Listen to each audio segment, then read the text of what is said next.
Hello everyone, welcome to exam quest. मैं Anish Mohan, former excise inspector.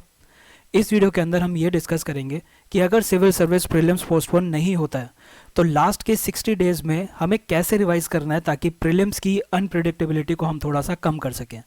Main motive इसके अंदर यही होगा कि मेंस के अंदर हमारी सीट इंश्योर हो। तो देखिए, रिवीजन हमेशा इस स्ट्रेटेजी पे बेस्ड होना चाहिए कि लास्ट के डेज में हम जो भी पढ़ रहे हैं उन चीज़ों से हम मार्क्स ऑब्टेन कर सकें। तो इसके अंदर क्या इग्नोर करना है वो जानना बहुत ही ज़्यादा ज़रूरी है। तो हमें उन चीज़ों को इग्नोर करना है जिनको पढ़ने के बाद भी क्वेश्चंस अटेम्प्ट कर पाना बहुत ही मुश्किल हो जाता है।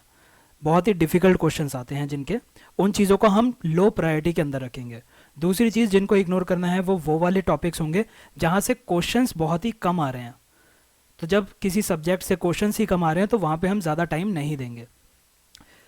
ये स्ट्रेटजी जो है बेस्ड है मेरी खुद के एक्सपीरियंस के ऊपर, और साथ ही जो मैं पिछले 3 सालों से दिल्ली के इंस्टीट्यूट्स पे पढ़ा रहा हूँ वहाँ पे जो स्ट्रेटजी मुझे सबसे ज़्यादा बेनिफिशियल लगी, जिससे सबसे ज़्यादा स्टूडेंट्स ने बेनिफिट ऑब्टेन किया है, मैं वही स्ट्रेटजी आपके साथ यहाँ पे शेयर करूँगा। लास्ट में हम डिस्कस करेंगे कि करंट अफेयर्स के लिए कौन से सोर्सेज को फॉलो कर सकते हैं, सी सेट की इंपॉर्टेंस क्या है, और थोड़ी सी देर के लिए हम ये डिस्कस करेंगे कि क्या सिविल सर्विस प्रीलिम्स पोस्टपोन हो सकता है या नहीं। तो देखिए, कट ऑफ को अगर देखा जाए तो इन दोनों साल की कट ऑफ है, 2020 की कट ऑफ अभी आई नहीं है, लेकिन आप मान के चलिए कट ऑफ ऑलमोस्ट इतनी ही रहेगी, +-5 ही रहेगा, इससे ज़्यादा डिफरेंस नहीं आएगा। तो आप कट ऑफ देख के ये बहुत इजीली डिटरमाइन कर सकते हैं कि 50% स्कोर सफिशिएंट होता है कट ऑफ क्लियर करने के लिए। हाँ, अगर पेपर ईजी आता है तो ऑटोमेटिकली कट ऑफ थोड़ी सी हाई जाएगी, लेकिन उस केस में अगर आपकी तैयारी अच्छी है तो आपके मार्क्स भी अपने आप ऊपर आ जाएंगे। तो पिछले सालों के ट्रेंड के हिसाब से अगर देखा जाए तो 50% एक अच्छा स्कोर होता है। तो जो मेरी स्ट्रेटेजी बेस्ड है वो इस बात पे बेस्ड नहीं है कि आप कैसे 100 में से 100 क्वेश्चन करके आ सकते हैं, ये ऑब्टेन करना इम्पॉसिबल है। तो जो भी इंस्टीट्यूट इस स्ट्रेटेजी को फॉलो करवा रहा है वो एक तरह से अपने स्टूडेंट्स के साथ झूठा दावा कर रहा है। आपको ये फॉलो नहीं करना है। आपको फॉलो करना है कि कैसे आप ये इंश्योर कर सकते हैं कि 30 क्वेश्चन जो इजी आएंगे, हर साल 30 क्वेश्चन के आसपास 25 से 30 क्वेश्चन इजी आते हैं, आपको इंश्योर करना है कि ये क्वेश्चन आपके गलत ना हो, इन क्वेश्चंस को आपको छोड़ना ना पड़े। दूसरा जो आपका फोकस रहेगा वो फोकस रहेगा जो क्वेश्चन 25 से 30 क्वेश्चन के आसपास ऐसे होते हैं जो कि बहुत ही ज़्यादा टफ आते हैं, बहुत ज़्यादा टफ। ये अगर आप पढ़ के भी चले गए तो भी कम चांस है कि आप इसको वहाँ पे करेक्टली मार्क कर सकें। तो इन क्वेश्चंस के ऊपर आप कम टाइम देंगे ताकि जो आपका बाकी का टाइम बचा वो टाइम आप डिवोट करेंगे इस सेक्शन के लिए। यह है मॉडरेटली डिफ़िकल्ट पार्ट। ये आता है आपका 40 से लेके 50 क्वेश्चन के आसपास मॉडरेटली डिफ़िकल्ट होता है। इजी क्वेश्चंस वो होते हैं जिनको अगर कोई भी सीरियसली तैयारी कर रहा है तो वो उसको मार्क करके आ जाएगा। अगर आपने थोड़ी सी और अच्छी तैयारी कर ली तो आप इसके ऑलमोस्ट सारे क्वेश्चंस को मार्क कर सकते हैं। मॉडरेटली डिफ़िकल्ट क्वेश्चंस वो होते हैं जो आपने सुने हुए हैं, आपने इनके बारे में पढ़ा हुआ है, लेकिन पेपर के अंदर थोड़ी सी कन्फ्यूजन है।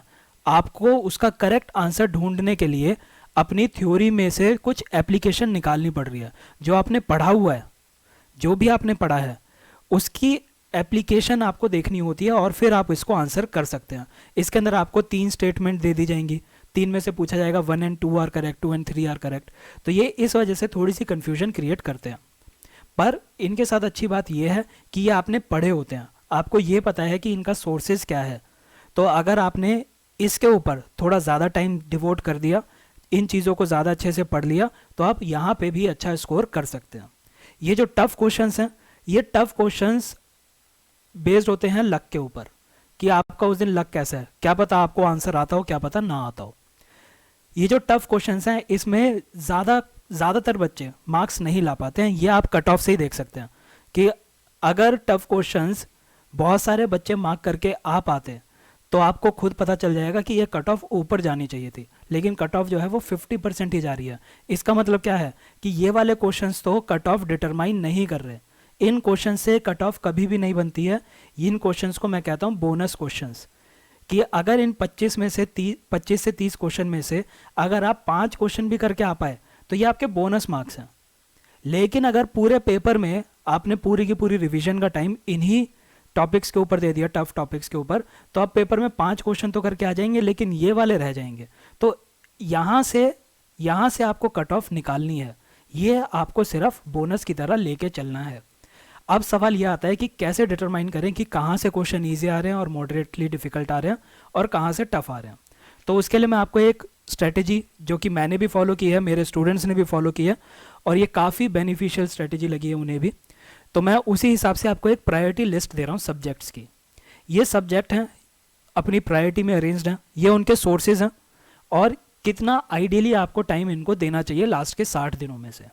ये सारी चीज़ें जो सोर्सेज हैं और जो डेज हैं ये बहुत ही ज़्यादा ओपिनियन बेस्ड है। मुझे ये चीज़ अच्छी लगती है, मुझे लगता है कि इतने दिन में ये हो जाना चाहिए, इसलिए मैंने ये टाइम दिया है। अगर आपको लगता है कि आप इकॉनमी और पॉलिटी को 10 दिन में कर सकते हैं तो बहुत ही अच्छा। अगर आपको लगता है कि नहीं मुझे 20 दिन देने पड़ेंगे तो आप 20 दिन भी दे सकते हैं। इसके अंदर मेरी सजेशन ये है कि आप इस चीज़ को बदल सकते हैं, आप इस चीज़ को बदल सकते हैं, लेकिन इस प्रायोरिटी को ना चेंज करें। इसी प्रायोरिटी के अंदर अपनी रिवीजन को स्टार्ट करें। सबसे पहले आप पॉलिटी को स्टार्ट करें, क्योंकि पॉलिटी के आपको मिलेंगे 12 से 15 क्वेश्चंस। ये 12 से 15 क्वेश्चन कॉन्सेप्चुअल होंगे, आपकी अंडरस्टैंडिंग पे बेस्ड होंगे और आप इनको इजीली आंसर कर सकते हैं अगर आपने पॉलिटी को सही से पढ़ लिया है। इसका जो सोर्स है वो भी लिमिटेड सोर्स है, आपको सिर्फ एक लक्ष्मीकांत पढ़नी है, उसके अलावा आपको और कुछ पढ़ने की ज़रूरत नहीं पड़ेगी। तो आप लक्ष्मीकांत से इंडियन पॉलिटी को रिवाइज कर सकते हैं और मेरे अकॉर्डिंग आपकी ये फर्स्ट प्रायोरिटी होनी चाहिए कि पॉलिटी के 12 से 15 क्वेश्चन आप अपने इंश्योर करके चलें। इंडियन इकोनॉमी के लिए आप श्री राम IAS अकेडमी के नोट्स NCERT को फॉलो कर सकते हैं और अगर आपको लगता है कि इकोनॉमी में आपके कॉन्सेप्ट्स थोड़े वीक हैं तो आप हमारी यूट्यूब चैनल के ऊपर फ्री ऑफ कॉस्ट ये वीडियोस अवेलेबल हैं, आप इनको देख सकते हैं। इसके अंदर हम बेसिक से लेके एडवांस तक सारे इकोनॉमी के कॉन्सेप्ट्स को कवर करें, मैक्रो इकोनॉमी को। और जो इसके नोट्स बनाए हैं वो बने हैं श्री राम IAS अकेडमी के नोट्स के ऊपर, NCERT इसका फाउंडेशन है और संजीव वर्मा की इंडियन इकोनॉमी की बुक। इन 3 बुक से हमने अपने नोट्स बनाए हैं जो हमारे टेलीग्राम चैनल पे अवेलेबल हैं। तो इंडियन इकोनॉमी के अंदर भी आप ये मान के चलिए कम से कम 15 क्वेश्चन आपको मिलेंगे। अगर आप करंट अफेयर्स को भी इसके अंदर इंक्लूड कर दें तो लगभग 20 क्वेश्चन आप इंडियन इकोनॉमी के मान सकते हैं। ये जो क्वेश्चंस हैं ये आपके ईजी टू मॉडरेट की लेवल में आएंगे, इसके ज़्यादा टफ क्वेश्चंस नहीं आ रहे हैं। तो आपको फोकस यही करना है कि जो भी टर्म्स आप देख रहे हैं उन टर्म्स के बारे में आपको पता हो कि वो कैसे काम करती हैं, उनका मतलब क्या है, उनकी अंडरस्टैंडिंग आपको डेवलप करनी है। तो इसका स्टैटिक पोर्शन बहुत ही इंपॉर्टेंट है और साथ ही साथ करंट अफेयर्स भी। तो सेकंड प्रायोरिटी आपकी इंडियन इकोनॉमी होनी चाहिए। हमारे अकॉर्डिंग इन दोनों सब्जेक्ट्स को आप एक साथ लेके चल सकते हैं कि आपने अपना हाफ डे इंडियन पॉलिटी को दिया और हाफ डे इंडियन इकोनॉमी को दिया और इन दोनों को मिला के आपके 15 से 18 दिन लगने चाहिए। पर ये दोनों सब्जेक्टिव चीज़ें हैं, हो सकता है आप 20 दिन में भी कर लें, हो सकता है 10 दिन में भी कर लें। तो ये सोर्सेज जो हैं ये भी आपने जो पढ़ रखा है अभी तक आप उसी में से अगर पढ़ेंगे तो ज़्यादा बेनिफिट होगा। अगर आपको चीज़ समझ में आ गई तो हमारी वीडियोज़ भी ना देखें, आप सिर्फ अपने ही सोर्सेज से रिवाइज करते रहें। थर्ड प्रायोरिटी आपकी होनी चाहिए एनवायरनमेंट को लेके। एनवायरनमेंट में से एकदम से वेटेज बहुत ज़्यादा इंक्रीज़ हो गई है। एनवायरनमेंट के लिए आप फॉलो कर सकते हैं शंकर IAS अकेडमी के नोट्स या फिर किसी भी इंस्टीट्यूट के नोट्स।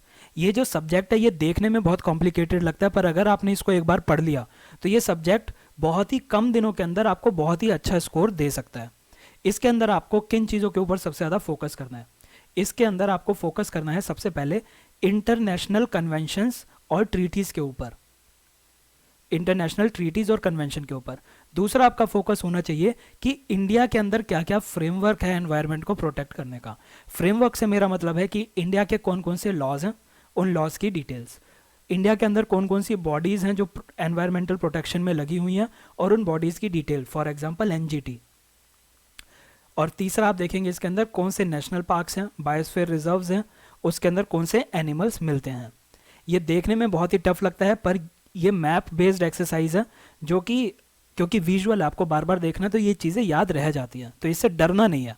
आप एक बार इसको स्टार्ट कीजिए, कम दिनों के अंदर ये फिनिश हो सकता है और काफ़ी अच्छा आपको स्कोर दे देगा। जब आपने ये 3 चीज़ें कर ली हैं उसके बाद आप एनवायरनमेंट के बेसिक्स को कर सकते हैं। प्रायोरिटी आपको इसी उसमें रखनी है। चौथी प्रायोरिटी जो है वो एकदम से इसकी इंपॉर्टेंस इंक्रीज हुई है, वो है science and tech. Science and tech के अंदर पिछले साल आपको 10 क्वेश्चन मिले थे, उससे पिछले साल भी साइंस एंड टेक की वेटेज काफ़ी हाई रही थी। इसमें से 7 से 8 क्वेश्चन आप बहुत इजीली आंसर कर सकते हैं सिर्फ और सिर्फ करंट अफेयर्स पढ़ के। तो करंट अफेयर्स पढ़ना है आपको साइंस एंड टेक का, उसके लिए आप PT 365 को रेफर कर सकते हैं, दूसरे सोर्स की आपको ज़रूरत नहीं पड़ेगी। अगर आपको टाइम मिल जाए या फिर आपने साइंस ले रखी थी ऑलरेडी, तो आप 9th और 10th क्लास की बायोलॉजी को पढ़ सकते हैं। तो बायोलॉजी के भी 2 क्वेश्चन के आसपास आ रहे हैं। बायोलॉजी की भी हम एग्जाम क्वेस्ट पे अपनी वीडियोस प्रोवाइड करेंगे आने वाले कुछ हफ्तों में, आप वहाँ से भी बायोलॉजी को कवर कर सकते हैं।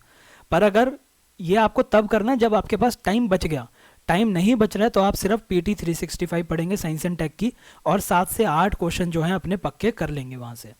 5th प्रायोरिटी हम दे रहे हैं मॉडर्न इंडिया को। मॉडर्न इंडिया के क्वेश्चंस बहुत ज़्यादा आते हैं, लेकिन इनके साथ इशू ये हो गया है कि इनके जो क्वेश्चंस हैं वो मॉडरेट टू टफ आ रहे हैं। तो जो टफ क्वेश्चंस हैं उनको बहुत ज़्यादा पढ़ने के बाद भी आंसर कर पाना मुश्किल हो रहा है, और जो मॉडरेटली डिफिकल्ट क्वेश्चंस हैं सिर्फ उसकी वजह से ये 5th प्रायोरिटी पे है। तो इसके लिए आप सिर्फ स्पेक्ट्रम या बिपिन चंद्रा को रेफर कर सकते हैं। ये 2 बुक्स जो हैं आपने इसमें से जो भी पढ़ रखा है वही एक बुक को बार बार रिवाइज करते रहना है। और हमारा जो मोटिव है वो मोटिव ये नहीं है कि हम सारे के सारे टफ क्वेश्चंस को भी कर लें, क्योंकि अगर आप मॉडर्न इंडिया में टफ क्वेश्चंस प्रीवियस ईयर में आप टफ क्वेश्चंस देखेंगे और फिर ढूंढेंगे कि मैं कौन सा सोर्स पढ़ता रहूं, तो अल्टीमेटली क्या होगा, ये करने में आपको बहुत ज़्यादा टाइम लग जाएगा। आपके 15 से 20 दिन इसी चीज़ के अंदर वेस्ट हो जाएंगे, वो हम नहीं चाहते हैं। हमारा मकसद क्या है कि 5 दिनों के अंदर आप जितने भी ये मॉडरेटली टफ क्वेश्चंस आ रहे हैं उन सबको अटेम्प्ट कर सकें।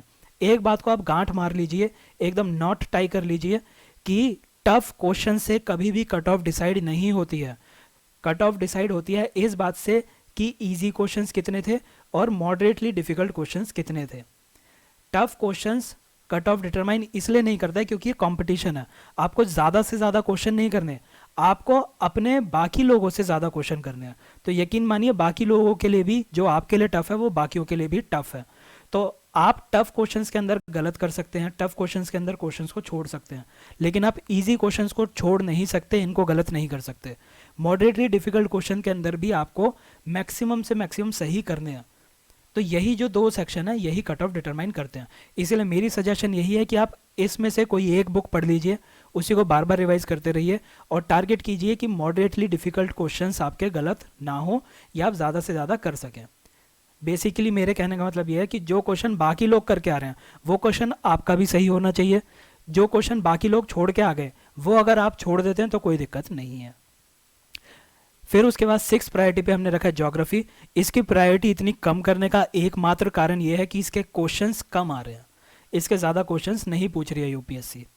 तो इसके लिए आप एक डेली एक्सरसाइज कर सकते हैं। डेली एक्सरसाइज अपनी एटलस लेके आप मैप्स देख सकते हैं। मैप्स देखने कैसे हैं, ऐसा नहीं है कि कोई भी पेज खोल लिया एटलस का और वो आप मैप याद करने लगे। इसके लिए आप डाउनलोड कर लीजिए पीटी 365 की इंटरनेशनल रिलेशन की बुक। उसके अंदर जैसे ही आप इंटरनेशनल रिलेशन के अंदर कोई भी टॉपिक पढ़ते हैं, मान लीजिए भूटान से रिलेटेड कोई टॉपिक था, तो आपने वहीं पे ही बुक खोल ली, अपनी एटलस खोल ली और भूटान का मैप देख लिया। इंडिया के कौन कौन सी स्टेट्स भूटान से मिलती हैं, कहाँ पे लाई करता है, कोई और रीजनल फीचर क्या आपको इसके अंदर दिखाई दे रहा है। ऐसे ही अगर आप पढ़ रहे हैं आसियान के बारे में, आसियान का कोई करंट अफेयर्स पीटी 365 में, तो आपने एटलस के अंदर देख लिया आसियान की कौन कौन सी कंट्रीज़ हैं, कब बना था ये, कौन सी कंट्री किस कंट्री के साथ बॉर्डर टच करती है, क्या इंडिया का किसी के साथ बॉर्डर है। फिर आप देख सकते हैं कौन सी नदियाँ यहाँ पे फ्लो करती है और किस नदी पे कौन सा शहर बसा हुआ है, कौन सी सिटी बसी हुई है। तो इस तरह से आपको ये एक डेली एक्सरसाइज करनी है एटलस की। और अगर आपको टाइम परमिट करता है, क्योंकि ये लो प्रायोरिटी में आ रहा है, टाइम परमिट करता है तो आप 11th क्लास की एनसीईआरटी कर सकते हैं। और एनसीईआरटी कौन सी करनी है आपको, फिजिकल ज्योग्राफी वाली, फिजिकल ज्योग्राफी करनी है। इनके क्वेश्चंस कुछ सालों पहले बहुत ज़्यादा आते थे, तो ये बुक काफ़ी ज़्यादा हेल्पफुल थी। इनफैक्ट बच्चे जो हैं वो जीसी लियोंग पढ़ के जाते थे, लेकिन अब जो है इनके क्वेश्चंस काफ़ी कम हो गए हैं, तो इसीलिए जीसी लियोंग आपको पढ़ने की ज़रूरत नहीं है। आप सिर्फ एनसीईआरटी पढ़ के आपका काम चल जाएगा, लगभग सारे फिजिकल क्वेश्चंस इससे हो जाते हैं। इसके अंदर हमने आप देखेंगे एंशिएंट और मिडिवल के बारे में बात नहीं की है। उसका कारण ये है कि इसके क्वेश्चंस, एक तो इनको पढ़ना अपने आप में एक बहुत ही मुश्किल टास्क होता है, फिर पढ़ने के बाद भी जो इनके क्वेश्चन आ रहे हैं वो इतने टफ आ रहे हैं कि उनको आंसर कर पाना बहुत ही मुश्किल हो रहा है। तो अगर आप एंशिएंट और मिडिवल में 10 दिन भी दे देते हैं पढ़ने में, और फिर उस 10 दिन से आपको सिर्फ 2 क्वेश्चन मिलते हैं, तो ये आपके 10 दिन यूटिलाइज नहीं हो रहे, ये वेस्ट हो रहे हैं हमारे अकॉर्डिंग। तो 2 क्वेश्चन के पीछे ना भागें, ये आप सिर्फ और सिर्फ उस कंडीशन में पढ़ें जब आपके पास सफिशिएंट टाइम अवेलेबल है। आपने ये सारी चीज़ें पढ़ ली हैं और अब आपको लग रहा है कि हाँ मेरे पास आराम से 10-15 दिन है, तभी आप इस चीज़ को पढ़ने की कोशिश करें, वरना ना करें। अब बात करते हैं करंट अफेयर्स की। करंट अफेयर्स के लिए ये हमने प्रायोरिटी लिस्ट बना रखी है। साइंस एंड टेक ऑलरेडी हम बता चुके हैं, आपको पढ़ना ही है प्रायोरिटी में, तो भले ही ये नीचे लिखा हुआ है आप इसको हाई प्रायोरिटी माने। तो देखिए करंट अफेयर्स के लिए आपको इंडियन इकोनॉमी के बारे में पढ़ना है। इसके लिए आप PT 365 को फॉलो कर सकते हैं, या फिर एग्जाम क्वेस्ट पे हम PT 365 का पूरा कोर्स चलाएंगे। इसकी एक वीडियो हम ऑलरेडी डाल चुके हैं, तो आप वहाँ से एक आइडिया ले सकते हैं कि हमारा टीचिंग स्टाइल कैसा है। तो हमारा जो मॉड्यूल होगा इसके अंदर हम कोई नोट्स नहीं दे रहे, क्योंकि नोट्स तो आप डायरेक्टली डाउनलोड कर सकते हैं। हमारा फोकस है कि आपको पूरा का पूरा करंट अफेयर्स को स्टैटिक के साथ लिंक करके ये बताया जाए कि ये चीज़ काम कैसे करती है, उसके पीछे का कॉन्सेप्ट क्या है, कहाँ से क्वेश्चन आ सकता है। तो हम सिर्फ PT 365 की रीडिंग नहीं कर रहे हैं अपने चैनल पे, आपको PT 365 को पूरे अच्छे से समझाया जा रहा है। तो आप एक बार उसका डेमो ज़रूर देख लीजिएगा, क्या पता आपको पसंद है, बेनिफिशियल लगे। एनवायरनमेंट के लिए आप PT 365 पढ़ सकते हैं, एनवायरनमेंट के करंट अफेयर्स के लिए। या फिर GS स्कोर का भी एक प्रीलिम्स की बुकलेट वो निकालते हैं, जो कि फ्रीली अवेलेबल होती है उनकी साइट पे, आप उसको डाउनलोड कर सकते हैं। ये काफ़ी अच्छा रिसोर्स है। इनफैक्ट PT 365 से ज़्यादा अच्छी मुझे ये लगती है, पर आप इन दोनों में से कोई भी ले सकते हैं। इंटरनेशनल रिलेशन के लिए आप PT 365 को फॉलो कर सकते हैं, या फिर जल्दी ही हमारा एग्जाम क्वेस्ट के ऊपर इंटरनेशनल रिलेशन को लेके पूरा कोर्स आ रहा है, जिसके अंदर हम मैप्स साथ के साथ जो भी करंट इवेंट हुए हैं इंटरनेशनल रिलेशन में उनको कवर करेंगे। जो फोकस रहेगा, फोकस इसी पे रहेगा कि क्वेश्चन क्या बन सकता है, कहाँ से क्वेश्चन आ सकता है। स्कीम्स के लिए मैं सजेस्ट करूँगा आप हमारी वीडियोस देख सकते हैं, ऑलरेडी 2 से 3 वीडियोस आ चुकी हैं। बजट के अंदर जो भी स्कीम्स हैं अभी हम उनको कवर कर रहे हैं। जैसे ही ये बजट की स्कीम्स कवर हो जाएंगी, शायद इसकी हमारी 4 वीडियोज़ हैं बजट की स्कीम्स की, इसके बाद हम मिनिस्ट्री वाइज स्कीम्स को करेंगे, जिनको याद करना काफ़ी ईजी होगा। हम फ्लो चार्ट बना के उसको याद किया करेंगे ताकि कन्फ्यूजन ख़त्म हो जाए। साइंस एंड टेक मैं ऑलरेडी आपसे डिस्कस कर चुका हूँ, PT 365 अच्छा रिसोर्स है। इंडियन पॉलिटी के अंदर आप उसमें ना पढ़ें, कंट्रोवर्शियल टॉपिक्स जो हैं उनके अंदर ना पढ़ें, किसकी किससे लड़ाई हो रही है ये सब ना पढ़ें। आप इंडियन पॉलिटी जब पढ़ रहे हैं तो आपका फोकस होना चाहिए कौन कौन से रीसेंट बिल्स और एक्ट्स आए हैं, कौन से एक्ट्स पास हुए हैं, ये ज़्यादा इंपॉर्टेंट है। तो आप उस एक्ट को पढ़ें, उनके प्रोविजंस को पढ़ें। कोई स्कीम आई है तो स्कीम को पढ़ सकते हैं, स्कीम ऑलरेडी हम ऊपर कवर कर ही रहे हैं। जो जुडिशियल डिसीजंस आए हैं, कोर्ट के डिसीजंस आए हैं, आप उनको देख सकते हैं। तो इन चीज़ों के ऊपर आपका फोकस होना चाहिए। तो करंट अफेयर्स के अंदर आपको इन चीज़ों पे फोकस रखना है। अब हम बात करते हैं CSAT के बारे में। तो देखिए मेरे खुद के काफ़ी स्टूडेंट्स हैं जो लगभग हर साल प्रीलिम्स क्लियर कर रहे थे, लेकिन लास्ट ईयर CSAT की वजह से उनका प्रीलिम्स नहीं हो पाया। इनफैक्ट मेरा एक पास्ट स्टूडेंट है who is an IRS officer right now, वो भी 2020 का प्रीलिम्स क्लियर नहीं कर पाया बिकॉज ऑफ CSAT। तो आप CSAT को इग्नोर नहीं कर सकते ये कह के कि 33% ही तो चाहिए। UPSC अब इस पेपर को काफ़ी टफ बना रही है, तो आपको CSAT की तैयारी करनी पड़ेगी। इसके लिए हमारा जो ओपिनियन है वो ये है कि आप अभी से 60 दिन बचे हैं, अभी से आप मॉक टेस्ट देना चालू कर दें। मॉक टेस्ट के अंदर कुछ टॉपिक ऐसे होते हैं मैथ्स के जो इजी होते हैं, जिनके क्वेश्चन करना इजी होता है, और UPSC उसका एक आध क्वेश्चन पूछती ही है। जैसे टाइम एंड वर्क का क्वेश्चन आता ही है, इसको करना इजी है, आप इसको ज़रूर देखें। तो ऐसे टॉपिक्स को आप मैथ्स में से कवर करें। रीजनिंग के लिए मैं सजेस्ट करूँगा कि आप डेली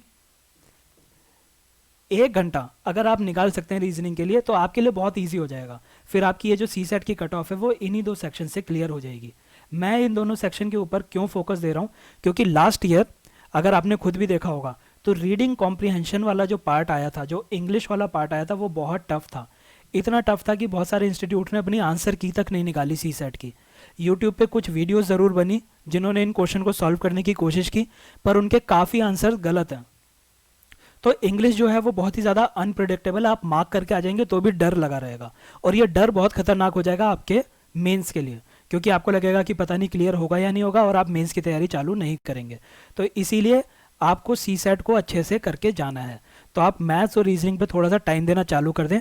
अगर आपको लगता है कि ये आपकी अच्छी है तो आप सिर्फ और सिर्फ मॉक टेस्ट दें। अब हम डिस्कस कर लेते हैं कि क्या प्रीलिम्स की डेट पोस्टपोन हो सकती है या नहीं।